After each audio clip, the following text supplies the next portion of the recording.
I'm Dave. Welcome to Dave Takes It On, and it's our weekly roundup of the news that's happening and some really exciting information in this one, including the total grid capacity if everybody plugged in at the same time, and looking at price of the electricity that our charging networks pay for their electricity to sell to us. Anyway, let's get straight into it, and we're going to look straight away at new EV sales. A huge amount of misinformation about this. Everyone's saying it's down, it's up, end of EVs are booming. So let's have a look at what's actually happening. If we go to the SMMT, which is Society for Motor Manufacturers and Traders, which is the UK's primary source of this data, then you find if you look at the month of December 2023, there were 27,841 EVs sold. And that was actually down 34.2% on December 2022, which hit 42,285. So sales are down. Yeah, but that's 1 month. So what happens if you look at the year? So 2023 as a whole compared to 2022, the total BEV sales, battery electric vehicles, not hybrids, was up 17.8%. 314,687 versus 267,204 in 2022. Now, our people are saying the private sales are collapsing. So let's have a look month by month. December figure, private sales are down 14%, but fleet sales are up 32.9%. Now, why is this? Well, the simple fact is that an awful lot of private drivers have stopped buying their cars and they're now leasing them. Either leasing straight through a leasing company, or they're using salary sacrifice, which has massive tax implications. It makes it so much cheaper to get your car if you can do it through salary sacrifice. I'll be doing a video on this in full detail, but it is so much cheaper. But the important thing is, if someone goes to their company and says, I'd like you to provide me with an EV and I'll give up some of my salary, it's all arranged legally through the leasing company. But that means you've just lost one private sale. That person leasing the car off the company is no longer going to buy one. So who buys it? Well, unlike what most people think, it's the fleets that buy them, and in particular the leasing companies. You see, just a simple leasing 101, a leasing company, which can be totally independent, just a finance house, will buy that car off Tesla or BMW or Jaguar or Hyundai. That's a sale for the fleet. They then lease it to the person who works in the company or to a private person who wants to lease a car. So every time someone leases a car, we lose one private sale, but we gain a fleet sale. So consequently, this year has seen a massive growth in leasing of cars, simply because they're so cheap. So the leasing is up 32.9%, the private sales are down 14%. But again, that's just 1 month. So what's it look like for the whole year? Okay, for the whole year, the fleet is up 38.7%, and the private sales are down 0.1%.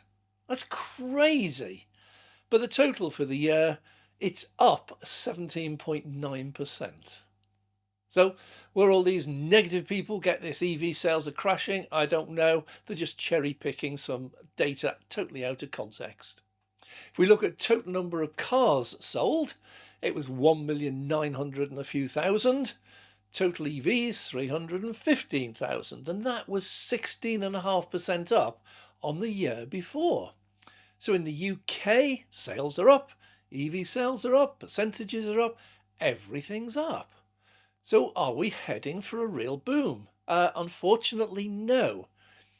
You see, the problem we have today is that EVs are too dear, way too dear. I know I've got one. I know I paid for it. And the problem is that most EVs are right towards the top end of the market. At the moment, one of the cheapest cars you can get in the UK is the MG4, and that's around about £26,000. Most of the cars, the Teslas and the Hyundais and everything else, they're up 40 to 50,000, and a lot of them 60, 70, even £80,000. Now, most people, and we're talking about 1.9 million of them this year bought a new car, most people will not spend 50 or 60,000 pound on a new car. Let's have a look at some average figures. So in the UK for 2023, the average price of any fueled car, this is EVs or petrol or diesel or hybrids, for an SUV was £38,000. For an MPV, these are these little hatchbacks with multiple seats, £28,000. For a little hatchback, £22,000. The average saloon car is actually £37,000. The average estate is £31,000. Little city cars, little runarounds, £14,000. And what they call the super minis, they're about £18,000. And now if we look at the top 10 most popular cars sold in the UK in 2023, all of them fit within the 15 to 22,000 bracket. And that means not one of the top 10 bought an EV because there aren't any at that price. You cannot buy an EV. So what's happening is the EVs are certainly making an inroad, but it's into the large car or the average saloons. I mean, the survey points out that the BMW petrol and diesel cars go up as high as 88,000. But EVs are not getting into any other part of the market. Now, Elon Musk has stated this so many times, it should never come as a surprise. The Tesla Model 3 and the Tesla Model Y are not mass market cars. They are premium cars, up in the BMW Mercedes price range. The mass market car is the one that hopefully will be launched later this year, which is the Model 2, which will be down in the £25,000 mark. But even that, if it sells every car it can make, is not going to get into the top 10. We desperately need cars below £20,000. We desperately need cars like the Corsas and the Fiestas and the Fiat 500s, which are in the mid-teens, 10, 13, 15, £16,000.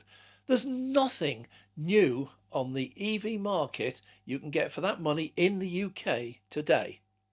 But these are on the way, and of course when they arrive, they are going to come very heavily into the top 10.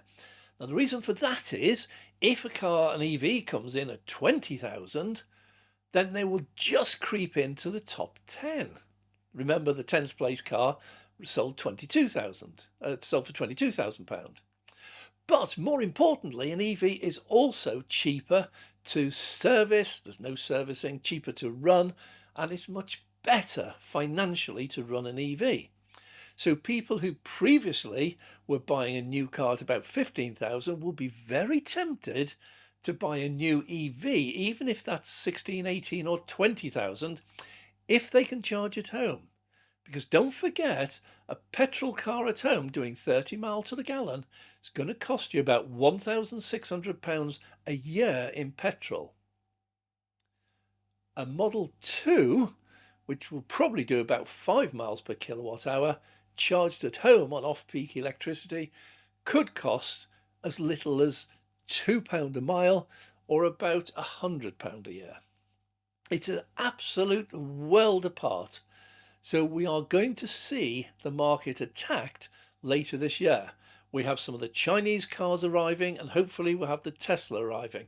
All of these, if they can start eating into the small end of the market or the budget end of the market, they're going to make massive inroads. Forget the top end. Most people who've got the money have already bought an EV. Sales will start slowing down on the top end in the UK for 2024. They'll still grow. 2024 should be a better year than 2023. Everyone's predicting this. However, it will not grow at the rate anybody wants. The industry needs desperately cars in the £15,000 to £25,000 range in the UK on sale.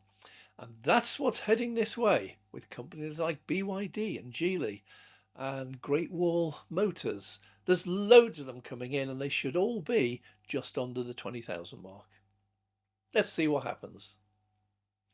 Now, January this year, the new rules came in regarding zero-emission EVs. From January the 1st, 22% of EVs sold in the UK must be EVs. And it doesn't matter where they're made. So if Honda want to sell cars into the UK, they have to prove that 22% of their cars are EVs. Or, if you can't do that, it's really simple, you just pay a tariff of £15,000 per car. Ha! What do you think they're going to do? Well, this is going to head all manufacturing towards EVs, and it's already underway, but it's going to get faster. See, Legacy made too many drastic errors in the early days. They really believed they could sell the same model with an EV, with a battery and an electric motor, for twice the price of the petrol equivalent. Things like the Vauxhall Astra, Citroën C4, things like the Mach-E against the Mustang. And they failed miserably. They sold a few, but now the sales for those have stopped. And what the manufacturers need to do now, the legacy manufacturers, is to go away, stop selling EVs at twice the price of a petrol one, go and do some research, go and find some suppliers, go and get the designers in, go and get the software writers in and developers, and come back in 1 or 2 years' time with what built your industry 100 years ago. That is really cheap and affordable and desirable mass market cars. You need to come in with the Fiestas and the Renault Clios and the Vauxhall Corsas, and they need to be below £20,000. It can be done. Ford, Vauxhall, General Motors, Stellantis, they have the money behind them to set up the factories and just come straight into mass production, driving down costs. And if they do, and they start selling a Vauxhall Corsa petrol for 18,000 and a Vauxhall Corsa EV for 18,000, people will choose the EV because of the lack of servicing, and if you can charge at home, because of the lower running costs. That's what they need to be doing. So I'm anticipating that the legacy auto will do virtually nothing in 2024. They're not going to come in with sensible price cars.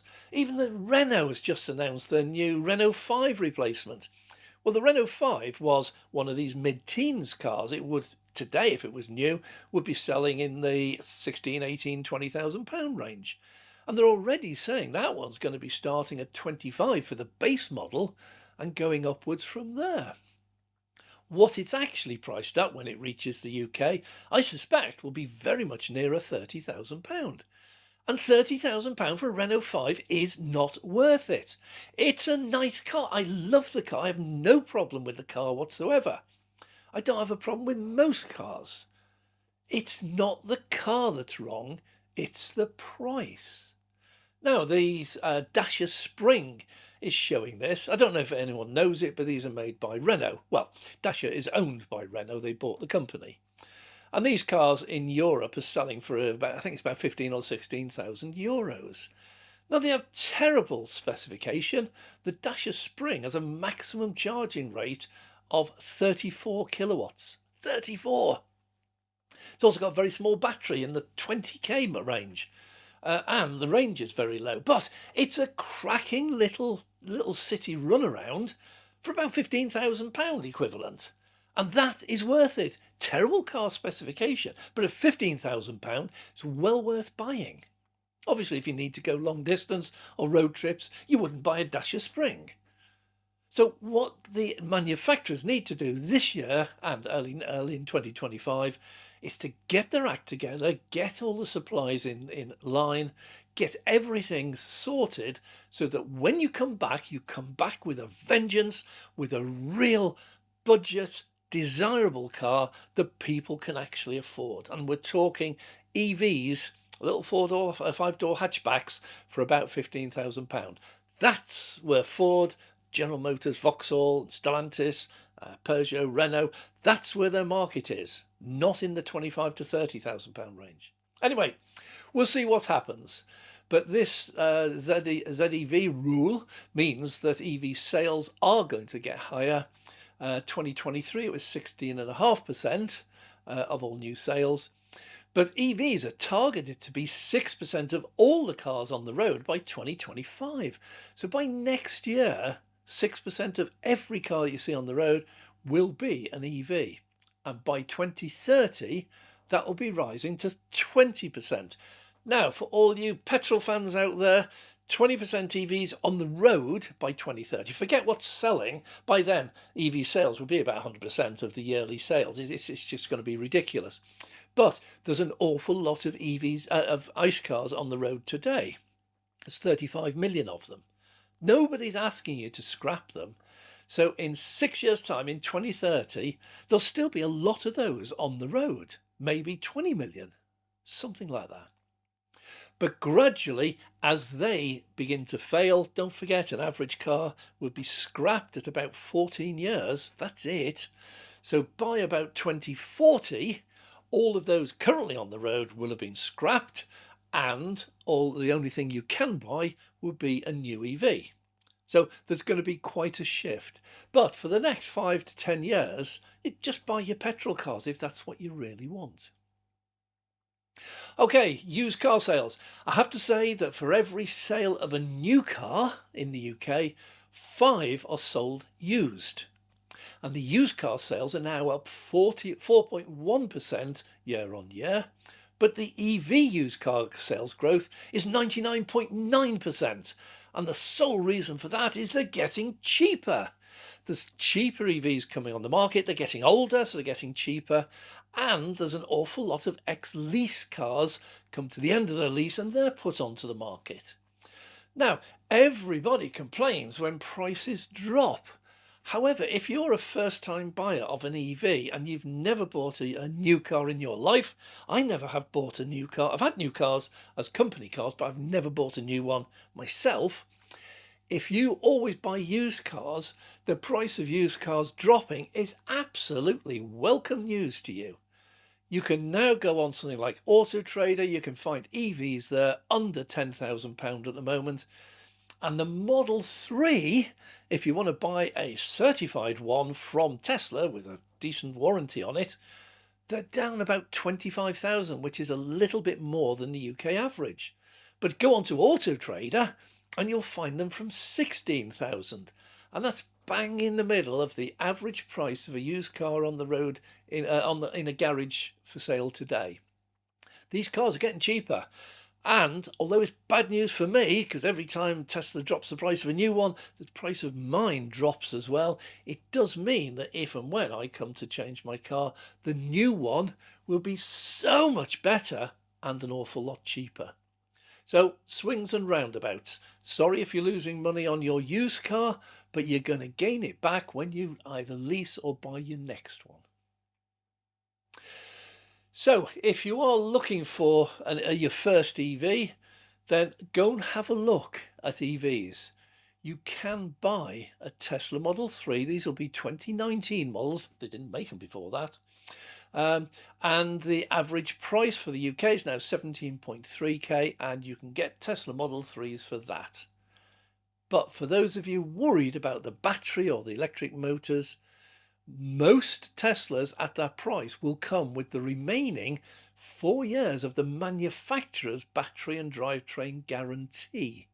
It's limited to about 150,000 miles, but most of these cars are in the 30, 40, 50,000 mile range, some of them 60 or 80, but they're all well within warranty, so you can get a used car from Tesla direct with a guarantee. They're getting cheaper. Still too slow. Well, looking at EV chargers, the number of chargers installed increased in 2023 by 45%. A phenomenal effort, but not good enough. The government had set a target that by 1st of January 2024, there would be 6 rapid chargers at every single motorway services. And unfortunately, about 40% of motorway services still do not have 6 chargers. Some of them have just 1 or 2 50 kilowatts, which are rapids, but some services actually have none. And that's appalling this day and age. So, looking into why there's a slowdown in trying to hit this target, a lot of people say, well, it's trying to get the electricity connections. And talking to some of the installers, that's only partly true. A massive hold-up at the moment is the landowners. If you own a motorway services, or you own a hotel, or you own a retail park, and you are approached by an EV charging company like GridServe or InstaVolt, in this booming market where everyone's trying to install EV chargers, the landowners are asking ridiculous prices for renting or buying that land. They're pricing themselves out of the market, pure greed. And if they're not in on it, the lawyers are, because to get all this through requires a team of lawyers. And they love delaying things because every day they delay, they earn more money. So the delay is not all down to the electricity supply, it's down to landowners and lawyers. Okay, so what we're looking at today, there are over 20,000 100 kilowatt and above chargers, and there are 10,000 50 kilowatt and above chargers. The target they're aiming for by 2030 is 300,000 rapid and ultra-rapid chargers. That's a 10-fold increase. Now, looking at the amount of installations going in, I can see that if the landowners stop being greedy, if the lawyers stop messing about, and if the electricity companies let the EV charging networks get on with the job, that's quite an achievable target. I fear it may not be. Well, if you want to look for data, ZapMap is a great source. I really don't rate it that much for up-to-date prices. They're not always accurate, or availability. They don't always show the real time, but they are actually great for data, and they actually supply the government with most of its data regarding EVs and charging for the various departments. But I've just found a new source, which is Traffic Scotland. It covers every single...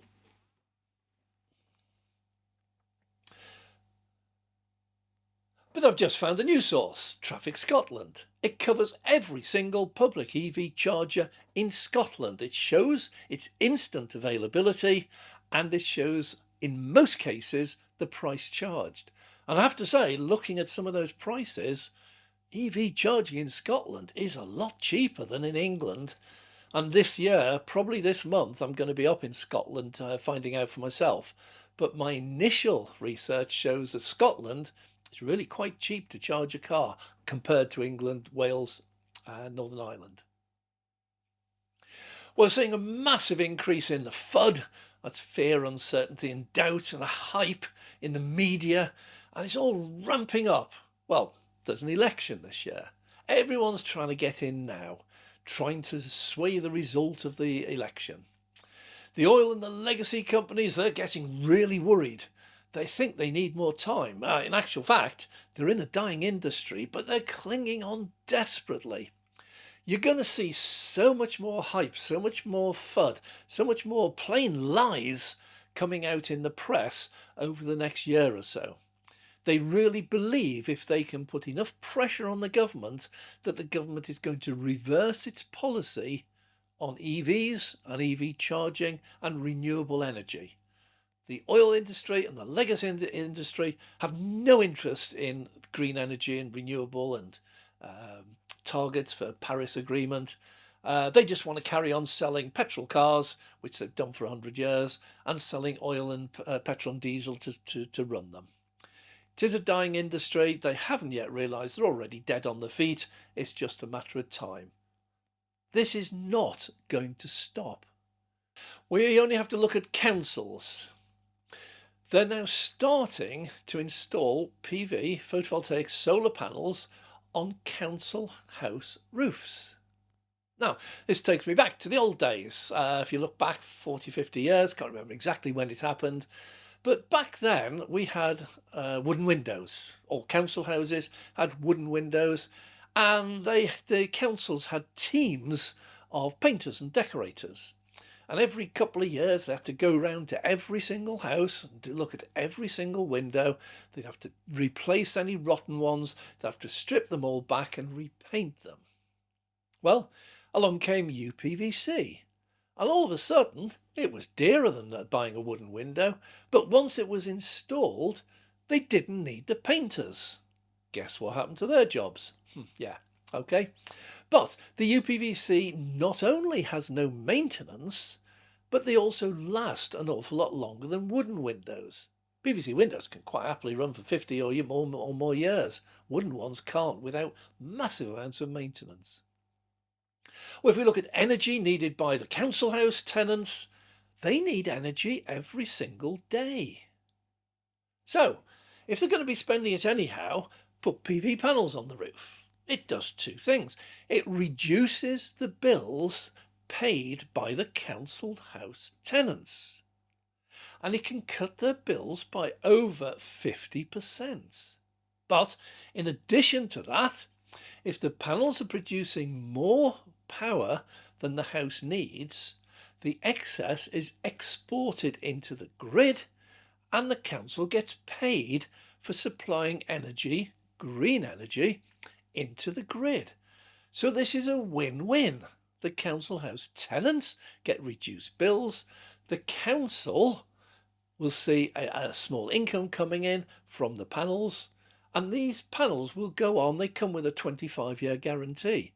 So like the windows, these are going to be around for an awful long time.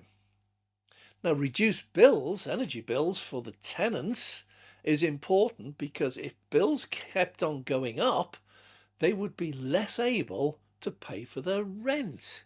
By reducing the bills by half or three quarters, it means they are more likely to get their rent paid.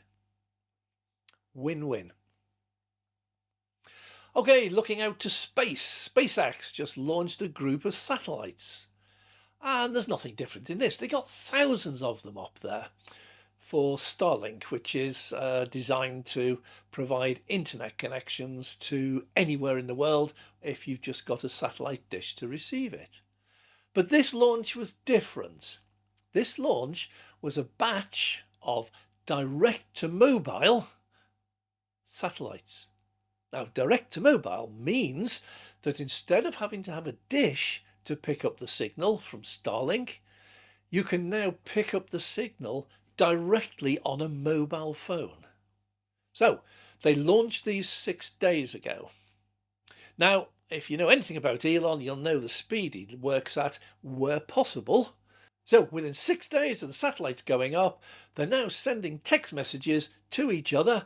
It's not yet up capable of voice calls, but they're sending text messages to each other without using the mobile network at all.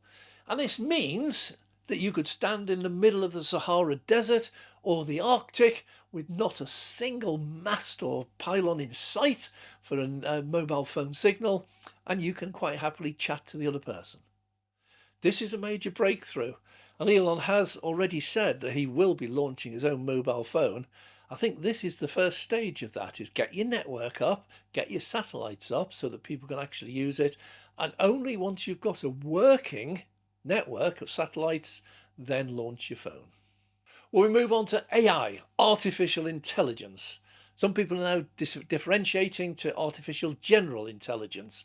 In other words, you don't teach someone a computer to do one specific task. You teach them to do everything, to be able to learn everything. But it's now becoming mainstream. The first thing you'll notice is when you ring someone up, a company, you're now almost certain to be answered by a electronic voice. which is an answering machine, and that will be AI driven. So it means you can talk when you ring, and the AI will interpret, will understand what you're saying, and direct your call through to the relevant person. So already this is starting to have an effect on jobs, and AI is set to become a major disruptive technology in the future. If you look into medicine, there's now AI working to diagnose, for example, breast cancer. So obviously all they do is you still need someone to actually take the image of someone with for a routine checkup on breast cancer.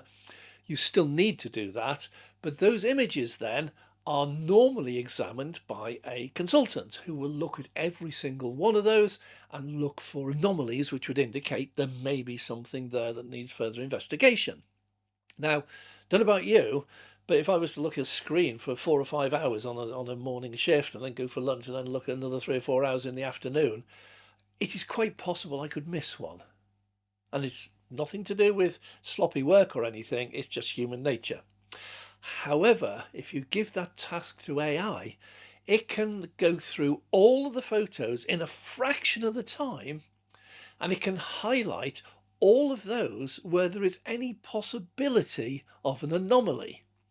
And the human then will only look at the ones that are flagged up as ones which may be of interest. So a human will always do the final diagnosis, but in trials that they've run over the last few years, they've found that the AI is 17 or 18% better at finding these anomalies and the ones with potential tumours than a human. It's the way forward. And they're also using them for drugs, not for taking drugs, talking about medicine drugs. When the big pharmaceutical companies try to develop or design a new medicine, new drug, it's a major, major undertaking. It does cost thousands, millions of pounds, and a lot of mistakes are made. And the snag is that of all the ones investigated and taken through to almost the final stage, only about 1% actually make it through. The rest of them, they either don't have any beneficial effect or they have side effects which are worse than not using it. What AI is now doing is running all theoretical computations of all the possible drugs, combinations, chemicals, whatever it is, plant extracts. It can run all those and it can then suggest a number of these potential combinations which could be beneficial. So it means that an AI computer can rattle through them and then send through to the scientist a short list of ones which are likely to be beneficial to humans, and they can then do it. And by doing that, they might get the efficiency from 1% up to 5% or maybe even 10%. Still very laborious, still very expensive, but it's now much faster and it's much more likely to produce results. Now, those same AI computers are now looking into batteries. See, batteries are just chemical reactions. Most people don't realise this. It's a little container, metal container, whatever, and inside it, it has various chemicals. And these chemicals react in different ways. So when you put electricity in, they will store it by moving electrons within a material. And when you want electricity out, they'll move the electrons to the out. So what the AI is now doing is looking at all the possible combinations. What happens if I add 1% of sulfur into a particular mix? What happens if I remove 1% of cobalt? And it can run through these in a phenomenally fast time. And that means, again, that the likely combinations which are going to work, going to be an improvement, are now much more likely to end up in production. It cuts the cost dramatically. But of course, you must have a sensible sized computer in order to be able to run that. And of course, people like Apple, people like Google, people like Amazon, and surprisingly, Tesla have, I think, the third in the world's most powerful AI computer. All of these companies with these big computers can now do these calculations, these trials, just purely inside the computer in a fraction of the time. It is going to change the way we do things for the future. Now look at the national grid. They're claiming they're going renewable. Now, in December last year, December 2022, there was one day where 25 hours the grid only used renewable energy. No coal, no gas, no nuclear, nothing. It was just purely renewable energy. It was probably during a storm when the wind was really high, and could have been during a sunny period when the solar panels were working as well. But for 25 hours, our national grid ran entirely on renewable energy. And the grid has now announced that by 2025, the grid will be regularly running 100% renewable energy for extended periods of time. Now, looking at the grid, it's a very different situation to what it was 10 or 20 years ago. And so many of the EV haters all go on about, oh, it's what if you all plug your cars in together, it's going to crush the grid and everything else.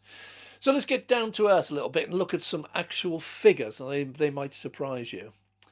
The grid reports that peak demand is now stabilised at around 61 gigawatts. It is reducing slightly year by year, but it's hovering around the 61 gigawatts. And that means if everyone turns everything on and there's a cold spell and the industry's running flat out and everything, they will pull 61 gigawatts. And the grid can provide that. However, they also have a reserve. And that reserve is what's called interconnectors. These are connections, cables under the sea, to Norway, Denmark, and into Europe. And during peak demand, if the demand ever went above 61 gigawatts and we needed more, or if one of the power stations failed, we can just bring some in through the interconnectors. And they have a capacity of around about 8 gigawatts themselves. So in an emergency, we could probably pull about 65 gigawatts. So what's the actual capacity at the moment? Well, back in 2012, we had about a 30% reserve. In other words, if everyone pulled 61 gigawatts, there was about 20 gigawatts spare, plus maybe 5 or 6 from the interconnector. So there was a reasonable safety margin there. And that was why we didn't get blackouts. Now, we get blackouts when there's a storm because it blows down pylons and cables and everything else, but we have not had a blackout for an awful long time due to lack of supply.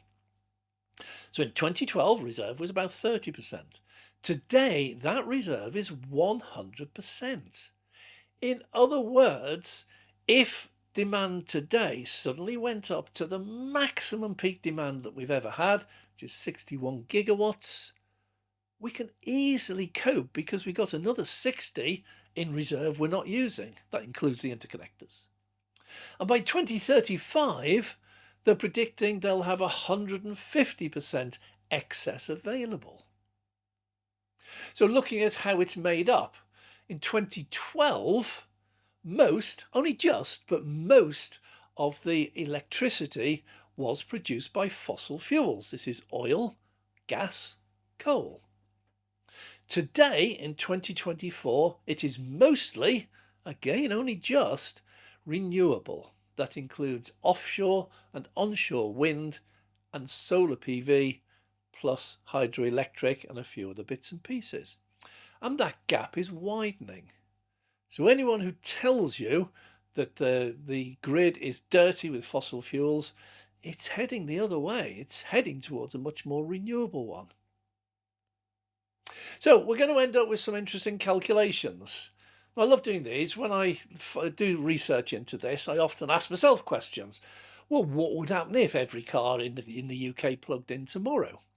So for this short bit at the end, I show my sources, so you can do your own calculations. So if you think I'm wrong, and I might have gone wrong, please correct me. But from all the latest statistics, these come from government, PricewaterhouseCoopers, ZapMap, and a number of other sources. It's believed there are about 400,000 chargers in the UK. Now, most of these are 7 kilowatts or less. So, for example, every home charger, well, apart from a few, but almost all home chargers are 7 kilowatts or less. a lot of the fast chargers out on the streets are only 3.5 kilowatts. An awful lot of people who can charge at home but haven't bought a charger because they don't need one, they will just plug into a 13 amp plug, and that's a 3 kilowatt charger. So of the 400,000 chargers in the UK today, almost all of them are 7 kilowatts or less. There are only 30,000 above 50 kilowatts and above. So if you average all that out, the total power of the average charger in the UK today is 10 kilowatts. That's it. So 400,000 chargers.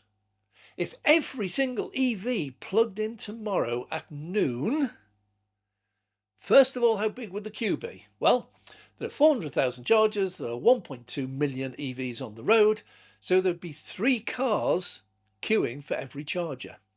3. Where are these mile-long queues at supermarkets that all the EV haters are threatening us with? 3 cars per charger. That's going to change, by the way, because we're heading towards 300,000 rapid chargers. On top of this, these are already there. So, here we go. So, the average power is 10 kilowatts. So if every single EV in the country that could get to a charger plugged in at noon, there'd be 400,000 cars, each pulling 10 kilowatts. And that's 4 gigawatts. And yet today, we have 60 gigawatts spare capacity. 60. We only need 4. And that's if every car today plugged into every available charger that we have, 400,000 of them. Absolutely no sweat, no worries whatsoever. Because while peak demand is 60 or 61 gigawatts, that's peak. Most days we run around about 30 gigawatts actual usage. It peaks at various times, peak time obviously, but the average time in the UK, it's hovering around the 25 to 30 gigawatts capacity. So 400,000 cars plugging in, would add an extra 4 gigawatts. Oh, hardly break sweat.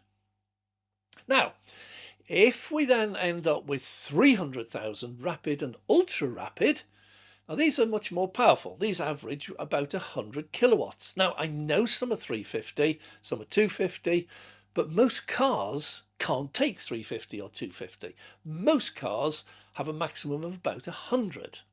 So, if we take 300 rapid and ultra rapid chargers, and let's say this is the target for 2030, let's say they were fitted today. So today we wake up and we find there are new 300,000 rapid and ultra rapid chargers out there, and each of those can supply 100 kilowatts. Okay, well, same calculation now. Let's forget the 400,000 we've already got. Forget all the home charging and everything else. Let's just say every one of those shuts down, and all we have is out on the road 300,000 rapid and ultra rapid chargers, each giving out 100 kilowatts. Well, it would mean that at a rapid or ultra rapid charging station, you'd have a queue of 4 cars. 4. And each car takes on average 40 minutes to charge. I know some do a lot quicker, but the average throughout the UK is 40 minutes. So if every single car in the UK today, 1.2 million of them, every single EV in the UK, went to a rapid public charger, there'd be 4 cars at each charger, and the queue would be gone in 2 hours. What about the power? Well, 300,000 rapid chargers, each taking 100 kilowatts, is 30 gigawatts. Now, if the UK is constantly running round about 25 to 30 gigawatts, and we have a peak demand of 60 gigawatts, 61 gigawatts, and we have an overall capacity of 120 gigawatts, which is what we have today, then that extra 30 gigawatts, absolutely no problem at all. So I wish some of these EV haters would just look at the simple facts. The chances of every single EV motorist going to a charger all at exactly the same time is nil. Just like if you go to a petrol station all at the same time. I don't know if you've ever worked out the figures, but there's about 7,000 or 8,000 petrol stations in the UK. Each has got 5 or 6 pumps, and there are 35 million cars. If you do that calculation, you will find the queue for your petrol station, if everyone went to the petrol station at the same time, several miles long. And my own calculation shows it would take 41 hours to fill every car up that was in the queue. But you can't do it because long before you got to the end of the queue, the storage tanks underground would run dry. And trying to get out 7,000 tankers to 7,000 petrol stations overnight is not going to happen. So that silly equation, if everyone plugged their car in today, yeah, grid can cope quite happily. If everyone pulled up a petrol station today, you'd be there for 2 days. Yeah, do your sums. Now, one of the questions that get asked most often is, are EV chargers a rip-off? So having done all these sums so far, let's just take it a little bit further and let's have a look at how much are they making? How much are they paying? What can they do? Anyway, so if we look, the grid provides all this information, so we can look at the wholesale price of electricity. Now, electricity, wholesale, is sold in megawatt hours. Right? Don't forget, a megawatt is a power. A megawatt hour is a unit of storage or a unit of capacity. So when we're dealing with buying some electricity, you want to buy a set amount, and that's megawatt hours. If you want to know how much electricity is flowing through the wires, that's the power, that's the megawatts. They're very different figures. So if you buy a megawatt hour of electricity, that's 1,000 kilowatt hours. 1 megawatt hour is 1,000 kilowatt hours. Now, the UK average price for a megawatt hour varies, and it's different times of the day, depends on demand, depends on the wind, solar, everything else, and it's quite variable. It can be less than £30 per megawatt hour. Can also be as high as £190 a megawatt hour. The average at the moment is trending downwards, but it's round about 100. So, each megawatt hour that a charging network buys can fill up 20 EVs, each taking a 50 kilowatt hour charge. Now, the average battery size out there is 50, 60, 70 kilowatt hours. Don't know exactly what it is, but somewhere in that range. So if all the cars pulled up and they were empty, the average would probably be around about 50 kilowatt hours that you would buy. So 20 cars can turn up and each take 50 kilowatt hours. And that will cost the charging network, the network company, £190 at its peak, £100 average, but could be as less than £30. So if we look at the current price for something like GridServe, Instavolt, Ionity, all these are hovering around the 80 pence, some of them 75, 74, 79, 85, but somewhere around about 80 pence. So we're going to take an average price of 80 pence. So a charging network pays a maximum of £190 to fill 20 EVs, each taking 50 kilowatt hours, and each of the drivers will pay £40. That's 50 kilowatt hours times 80p. So GridServe, Ionity, Instavolt, whoever it is, they'll pay maximum of 190, and the cars that they fill up, 20 cars, will each pay £40 each. They will gather £800. Now, that's a bit of an eye-opener. The maximum they will pay, looking back over the last year, is £190. The amount they will get when they sell that is £800. But in actual fact, the average is only £100 to buy it, so that's 8 times the price. Now, I'm looking into EV charging at the moment, looking at the business models and the profit margins and everything else. Yeah, they've got to spend a lot of money getting electricity to a site. They've got to pay for very expensive chargers, got to pay to maintain them and everything else. But that strikes me as rather expensive. Now, can only compare that to Tesla. I've got a Tesla. If I charge it when I'm out on the road, fill it up with 50 kilowatt hours, then the average price I actually pay these days, off-peak at a Tesla supercharger, is around 40 pence. So to fill my car up with 50 kilowatt hours of electricity from a Tesla supercharger will cost me £20. Now, if Tesla buy that electricity at the average of £100, they will sell that, 20 cars, each paying £20 for £400. So Tesla has a markup of 4 times average, whereas the other networks have an average of 8 times the average.